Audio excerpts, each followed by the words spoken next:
एक मजदूर जो कि दौड़ा हुआ हॉस्पिटल की तरफ जा रहा था, पाँव में फटी चप्पलें थी और एक फटी पुरानी लुंगी बांधे हुए था, यानी कि वो जो तहमद सा होता ना, धोती टाइप का, वो बांधे हुए था। बाल बिखरे हुए थे और जो बनियान थी वो भी एक जगह से फटी हुई थी।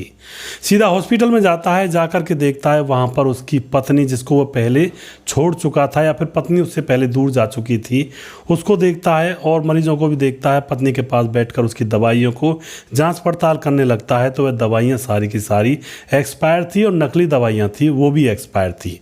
अब वह जोर से चिल्लाता है, डॉक्टर तुम्हें तो नौकरी से निकाल देना चाहिए। अब यह बात सुनकर जो डॉक्टर होता है उसके पास आता है और घृणा भरी दृष्टि से देखता है और कहता है कि तू कौन होता मुझे नौकरी से निकालने वाला। और उसके बाद डॉक्टर उसके साथ हाथापाई करने की कोशिश करता है। तभी एक आदमी डॉक्टर का हाथ पकड़ लेता है और डॉक्टर से कहता है, पता है यह कौन है? तो डॉक्टर कहता है, कौन है यह इस इलाके का डीएम है, डीएम साहब हैं। अब यह सुनते ही डॉक्टर के तो पसीने छूट जाते हैं। और उसके बाद दोस्तों यहाँ पर जो होता है, बड़ा ही विचार करने वाला यहाँ पर किस्सा होता है। क्या होता है इस घटना के अंदर, पूरी जानकारी लेंगे। वीडियो को लास्ट तक ज़रूर देखा करें। नमस्कार, मैं हूँ सुदेश कुमार और मेरे गोपाल चैनल में आपका स्वागत है। आशीष नाम का एक छोटा सा बच्चा है, 3 साल उसकी उम्र है। उसकी माँ की मौत हो चुकी है। पिता का नाम पुरुषोत्तम है। पुरुषोत्तम खेतीबाड़ी किया करता है। खेत काफ़ी हैं। बिहार के अंदर एक गांव के अंदर यह परिवार रहा करता है। अब बाप बेटे घर के अंदर रहते हैं। पिता अपने बेटे आशीष को अच्छी तरह से पाल रहा है क्योंकि पत्नी का देहांत हो चुका है। अब एक रात टीवी देख रहे थे बाप बेटे। टीवी पर एक अफसर आता है और किसी को धमकाता है। तो वह टीवी पर देख करके जो 3 साल का बेटा आशीष होता है वह कहता है, बाबा मैं पढ़ लिख कर ऐसा अफसर बनूंगा जैसा ये है। उसके बाद दोस्तों बाबा हंसी मजाक में इस बात को टाल देता है। धीरे धीरे समय गुजर रहा था और अब आशीष बड़ा हो जाता है और वह ग्रेजुएशन करने लगता है। उसकी फर्स्ट ईयर थी। अब जो उसका पिता होता है वह कहता है, बेटा पढ़ाई लिखाई तो बहुत हो गई, हमारे पास काफ़ी खेत हैं, खेत खलियान हैं, इनमें तुम मेरे साथ मेहनत करवाया करो और यहाँ से आमदनी होगी। लेकिन जो लड़का होता है वह कहता है, बाबा आप मेरे सपने को क्यों तोड़ने का प्रयास कर रहे हो? बाबा कहता है, कौन सा सपना है तुम्हारा? क्योंकि बाबा भूल चुका था बचपन की उस बात को। आशीष को याद थी। आशीष कहता है, बाबा एक बार जब हम टीवी देख रहे थे तो सोचो मैंने क्या कहा था, याद करो। बाबा समझ जाता है, याद आ जाती है, तुम तो अफसर बनना चाहते थे बेटा। तभी आशीष कहता है कि हाँ बाबा मैं अफसर बनना चाहता हूँ और बहुत बड़ा अधिकारी बनना चाहता हूँ। उसके बाद जो पिता होता है वह कहता है, बेटा ज़रूरत तो हमें कोई नहीं है, अकेला है तू, खेतीबाड़ी इतनी है, तुम्हें अफसर बनने की क्या ज़रूरत है, ज़िंदगी मौज में कटेगी। लेकिन जो आशीष होता है वह कहता नहीं बाबा मैं अफसर बनूंगा मेहनत से। तो बाबा अब उसके सामने ज़्यादा नहीं कहता है कुछ भी। और उसके बाद जो आशीष होता है कहता है, बाबा आप चिंता मत करो, सारे पैसे भी मैं ही लगाऊंगा। उसके बाद आशीष बच्चों को ट्यूशन पढ़ाने लगता है। बच्चों को इतनी अच्छी तरह से ट्यूशन पढ़ाता है, जब वह फर्स्ट ईयर में था तो बहुत सारे बच्चे वहाँ पर आने लगते हैं। उसके बाद कोचिंग सेंटर भी खोल लेता है वहाँ पर और इलाके के गांव के बच्चे भी आने लगते हैं। और दोस्तों अब यहाँ पर क्या होता है, आमदनी काफ़ी हो गई थी आशीष की। लेकिन अब जो उसका पिता होता है वह कहता है कि बेटा अब तू कमाने भी लगा है, अब ऐसा कर अब शादी कर ले। लेकिन आशीष कहता नहीं बाबा मैं कामयाब होने के बाद शादी करूँगा, मैंने आपसे कितनी बार कहा है। लेकिन आशीष का पिता पुरुषोत्तम कहता है कि बेटा तू पता नहीं कब कामयाब होगा, मेरे बुढ़ापे के दिन हैं, कब चल बसूं, मैं सोच रहा हूं तुम्हारी शादी अपनी आंखों से देख जाऊं। अब इस बात पर आशीष को तरस आ जाता है अपने पिता की पर और कहता है बाबूजी आप जो चाहो वो करो। उसके बाद आशीष का पिता आशीष की धूमधाम से शादी करवा देता है क्योंकि प्रॉपर्टी काफ़ी थी तो अच्छी लड़की उनके घर में, पढ़ी लिखी लड़की आती है क्योंकि जो आशीष तभी भी पढ़ा लिखा था। लड़की का नाम होता है शोभा। शोभा घर की दुल्हन बनती है और घर की शोभा बढ़ाती है। उसके बाद दोस्तों कुछ समय गुजरता है। शोभा पढ़ी लिखी थी तो आशीष से कहती है मैं नौकरी करना चाहती हूँ। लेकिन आशीष कहता है कि नौकरी, तुम नौकरी करके क्या करोगी, हमारे पास आमदनी का सोर्स अच्छा है, घर में रहो, घर का काम करो, मज़े से रहो। लेकिन शोभा कहती है नहीं मैं नौकरी करना चाहती हूँ। उसके बाद आशीष कहता है तो नौकरी ही करना है तो तुम मेरे इंस्टीट्यूट में बच्चों को पढ़ा लिया करो। लेकिन शोभा मना कर देती है कि नहीं मुझे अलग नौकरी करनी है। अब आशीष कहता है कि देखो नौकरी अगर तुम्हें करनी है तो घर का भी काम करना होगा, तब तो मैं तुम्हें जाने दूंगा, वरना घर का काम कौन करेगा। बाबूजी बूढ़े हो चुके हैं, मैं अपना पढ़ाने में लगा रहता हूँ और तुम भी घर से चली जाओगी तो घर का काम कौन करेगा। जो पत्नी होती है शोभा, वह कहती है कि मैं घर का काम करके जाया करूँगी, चिंता मत करो। उसके बाद शोभा अलग नौकरी में है, आशीष अपने कोचिंग सेंटर को चला रहा है, बाबूजी खेतीबाड़ी की देखरेख कर लेते हैं। लेकिन कुछ दिनों के बाद शोभा के भाव बदलने लगते हैं और घर का काम किए बगैर ही घर से नौकरी पर निकल जाया करती। घर में बर्तन वर्तन ऐसे ही झूठे पड़े रहा करते, ना कोई झाड़ू लगता ना कुछ होता।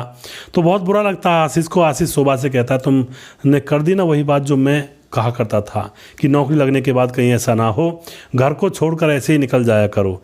अब शोभा कहती है मैं घर का काम नहीं करूंगी, नौकरी करूंगी मैं।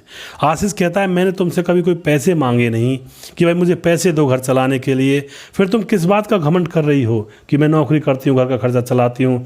तुम ना कोई घर का खर्चा चलाती, ना कोई मैं तुमसे पैसे मांगता, ना ही हमें पैसों की तुम्हारे पैसों की ज़रूरत है, फिर भी तुम घर का काम नहीं करती हो।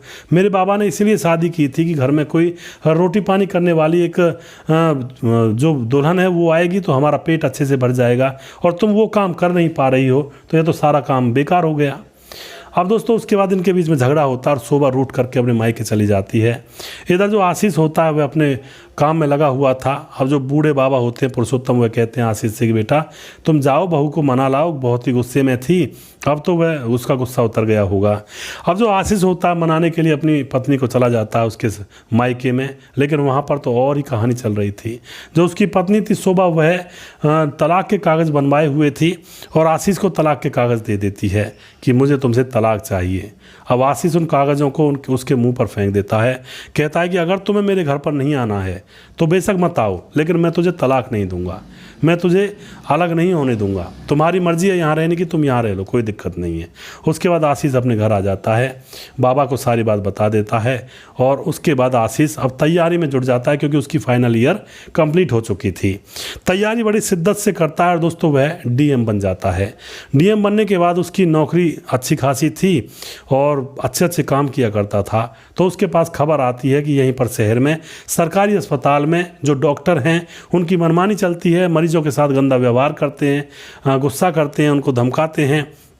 और ये तो ठीक है, उसके अलावा वह जो हॉस्पिटल के अंदर असली दवाइयाँ आती हैं उनको तो बेच देते हैं ब्लैक में, और उसके बाद नकली दवाइयाँ होती हैं और नकली दवाइयाँ भी वो होती हैं जो एक्सपायर हो चुकी होती हैं। उनकी वजह से बहुत सारे मरीजों की जान भी चली गई है। यह बात सुनते ही आशीष का खून उबलने लगता है कि आखिर ऐसे डॉक्टर कैसे डॉक्टर। और वह दोस्तों अब सोचता है कि अगर मैं सीधा जाऊँगा तो मुझे सच्चाई का पता नहीं चलेगा। वह एक गरीब का भेष धरता है और गरीब आदमी बन कर के, मजदूर आदमी बन कर के, एक फटी हुई धोती थी और चप्पलें थी टूटी हुई और जो बनियान थी वह भी फटी हुई थी और बाल बिखरे हुए थे, और अपने जो साथ में होते हैं जो बॉडीगार्ड वगैरह जो और होते हैं लोग डीएम साहब के साथ, उनको भी सादा वर्दी पहना देता है, सादा कपड़े, बिल्कुल जैसे एक सामाजिक लोग वैसे होते हैं ना नॉर्मली जैसे जाते हैं। अब ये निकल पड़ते हैं हॉस्पिटल की तरफ, कोई भी इनकी तरफ ध्यान नहीं देता क्योंकि नॉर्मल थे। जा कर के ये देखते हैं, जो आशीष होता है वह देखता है कि हॉस्पिटल के अंदर मरीज हैं और उन मरीजों में उसकी पत्नी भी थी शोभा, और वह भी काफ़ी बीमार लग रही थी। अब वह शोभा के को देखता है लेकिन ज़्यादा चौंकता नहीं है। उसके बाद और मरीजों की दवाइयों को भी देखता है, शोभा की दवाइयों को भी देखता है, तो ज़ोर से चिल्लाता है कि डॉक्टर कहाँ है। अब डॉक्टर को जैसी आवाज़ सुनाई देती है तो मुड़ कर देखता है। इतने में ही जो आशीष होता है वह कहता है कि तुम ये घटिया दवाइयाँ मरीजों को दे रहे हो, ये एक्सपायर दवाइयाँ हैं, इनकी वजह से कितने मरीज़ मर चुके हैं, तुम्हें तो डॉक्टर के पद से हटा देना चाहिए। ये बात सुनते ही डॉक्टर को लगता है कि ये कौन होता है मुझे पद से हटाने वाला। आकर के वह उससे उल्टा लड़ने लगता है और उसके ऊपर हाथ उठाने वाला था। तभी दोस्तों एक आदमी हाथ पकड़ लेता है कि तुम्हें पता है ये कौन है, ये इस इलाके के डीएम साहब हैं। और उसके बाद दोस्तों डीएम साहब आशीष उल्टा उस डॉक्टर के मुंह पर तमाच मारते हैं और यहाँ पर उस डॉक्टर को निलंबित कर दिया जाता है, जबकि पूरे स्टाफ को ही निलंबित कर दिया जाता है। उसके बाद वो अपनी पत्नी के पास जाता है, पत्नी उसके सामने रोने लगती है कि आशीष मुझे माफ़ कर दो, क्योंकि उसे पता लग चुका था। लेकिन वह कहता है आशीष अपनी पत्नी शोभा से, अरे माफ़ी बाद में मांगेंगे, पहले तुम्हारी जान जो बचानी है। उसको एक अलग से अच्छे से हॉस्पिटल में ले जाता है, वहाँ पर इलाज करवाता है और उसका ट्रीटमेंट अच्छे से हो जाता है और वह सही हो जाती है। दोस्तों इधर पूरे स्टाफ को निलंबित कर दिया जाता है और उनकी जगह पर नए डॉक्टरों की भर्ती जो डीएम साहब होते हैं आशीष, वो अपने हिसाब से कर रहे होते हैं। उसके बाद दोस्तों उसकी पत्नी उसके सामने फिर से माफ़ी मांगने लगती है, लेकिन आशीष कहता है कि अरे तुम माफ़ी क्यों मांग रही थी, तुमने कौन सी गलती की है, कोई हम अलग थोड़ी हैं, तुम वहाँ पर रहती ज़रूर थी लेकिन थी तो मेरे दिल में ही। यह बात सुनकर के पत्नी शोभा की आंखों से आंसू निकलने लगती हैं कि यह कितना सीधा साधा आदमी है।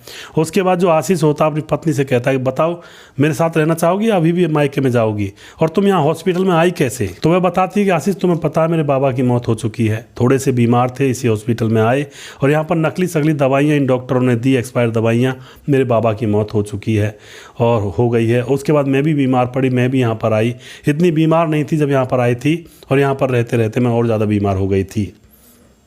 हाँ तो दोस्तों यहाँ पर आशीष उससे यही कहता है कि बताओ तुम अभी भी अपने मायके रहोगी या मेरे साथ चलोगी। अब शोभा रो करके अपने पति से लिपट जाती है कि मैं तुम्हारे साथ रहूँगी। उसके बाद आशीष अपनी पत्नी शोभा को अपने घर ले जाता है। घर जाने के बाद वह अपने ससुर से माफ़ी मांगने लगती है, बाबूजी मुझे माफ़ कर दो, मैं अब कोई नौकरी वोकरी नहीं करूँगी, तुम्हारी सेवा करूँगी। लेकिन जो ससुर होता है पुरुषोत्तम, वह कहता है माफ़ी छोड़ो, रोना धोना छोड़ो, ये तुम्हारा ही घर था, तुम्हारा ही घर है और आगे भी रहेगा, अपने घर को संभालो बेटी, तुम ऐसे रूठ करके क्या लोगी, घर तो तेरा ही है ना, कोई तुम्हारा देवर ना जेठ ना कोई ननद ना देरानी जेठानी कुछ भी तो नहीं है, तुम्हारा घर है, संभालो अपने को। तो दोस्तों यहाँ पर जो शोभा होती है आंखों में खुशी के आंसू थे और अपने घर को संभालने लगती है और अब वह एक बहुत बड़े डिस्ट्रिक्ट मजिस्ट्रेट की पत्नी है और आराम से वह दोनों पति पत्नी और वह बुजुर्ग जो ससुर होता है आराम से रहते हैं। प्रॉपर्टी भी काफ़ी है और घर भी अच्छे से चल रहा है। तो कई बार ऐसा हो जाता है दोस्तों, कई बार परिस्थितियां उल्टी चलती हैं परिवार की, लोग इधर उधर बिखर जाते हैं लेकिन समय आने पर वही लोग वापस इकट्ठे भी हो जाते हैं। तो बुरे वक्त में घबराए ना, कोई परिवार का सदस्य उल्टा आता है या फिर ऐसी वैसी हरकत कर देता है तो थोड़ा सा समय लगता है उसको सही होने में, लेकिन आप लोग घबराएं ना, समय का इंतज़ार करें, सब सही हो जाता है। दोस्तों वीडियो के लास्ट में कुछ भाइयों के नाम जरूर लेना चाहूँगा जो भाई हमारे वीडियोस को देखते हैं और हमें खूब सपोर्ट करते हैं। हमारे साथ हैं रवि तुरेहा, कह रहे हैं कि संगीत बंद करिए, कहानी सुनने में परेशानी हो रही है। संगीत एक हॉरर जो स्टोरी मैंने एक बार लेकर आया था उसमें संगीत लगा दिया था, बैकग्राउंड म्यूजिक, और वो मुझे भी अच्छा नहीं लगा था, मैंने फिर बाद में वो खुद नहीं हटा दिया था। दूसरी हॉरर स्टोरी में बिल्कुल संगीत नहीं था, तो इसी के बारे में भाई कह रहे हैं। और बैकग्राउंड म्यूजिक क्यों लगा दिया यार, आपकी आवाज़ ही काफ़ी है। जी बिल्कुल, और आज के बाद मैं इतना ज़्यादा लंबा संगीत नहीं लगाऊंगा। नूर हमारे भाई कहते हैं कि मेरा नाम कब लोगे, मैंने आपका नाम लिया है और आप अपना नाम और अपना पता भी लिख दिया करें जिससे कि मैं अच्छी तरह से आपका नाम और पता यहाँ पर बता सकूँ। उसके बाद हमारे साथ हैं और भी कुछ भाई हैं, उनके नाम मैं यहाँ पर ले लेता हूँ। साहबुद्दीन मियाँ हैं, गलत काम करोगे तो गलत ही अंजाम होगा। जी बिल्कुल। राम मोहम्मद यासीन लाहौर पाकिस्तान से हमारे भाई वीडियोस को लगातार देखते हैं। उसके बाद हमारे साथ है साहबुद्दीन मियाँ, छोटा भाई को अकल आया बाद में, और नामस साहबुद्दीन, जी बिल्कुल जी। और अमित कुमार बिहार बेलवा गांव से, मोतिहारी जिला से हैं। सुदेश भाई तबीयत पानी ठीक है ना? हाँ जी मैं बिल्कुल ठीक हूँ फिलहाल जी।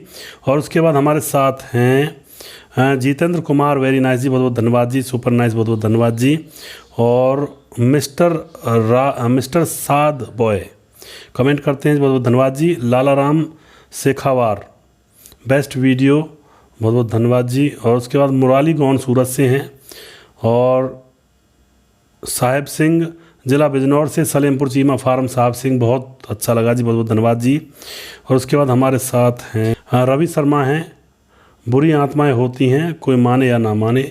और सूरज राज हमारे भाई कमेंट करते हैं, हर हर महादेव जी।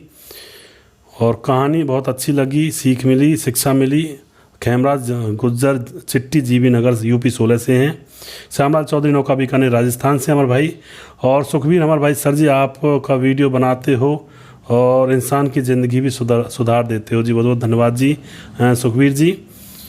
और उसके बाद कुछ भाई हमारे जो कि फेसबुक पर हैं उनके मैं यहाँ पर कमेंट ले लेता हूँ। हमारे साथ हैं सूरज डीओ, राम राम सुदेश भाई, कैसे हो, क्या हाल चाल है आपके? Very good story, I am Suraj from Fiji, जय हिंद जय भारत, गॉड ब्लेस यू, बहुत बहुत धन्यवाद जी। मुकेश कुमार यूपी 83 से लगातार हमारे वीडियोज़ पर कमेंट करते रहते हैं। और उसके बाद चंद्रभान सिंह, क्या बात है गुरुजी, आप इतनी बातें, बहुत सारी बातें आप कहाँ से लाते हो, बहुत अच्छी बातें लाते हो, आप कहाँ से लाते हो? दोबारा लिख दिया भाई ने। जी ये कंटेंट बनाना पड़ता है, बार बार लाना पड़ता है। और उसके बाद बाजा नाम की एक आईडी है, संजीव कुमार रहते हैं, अगला वीडियो, जय हिंद जय भारत।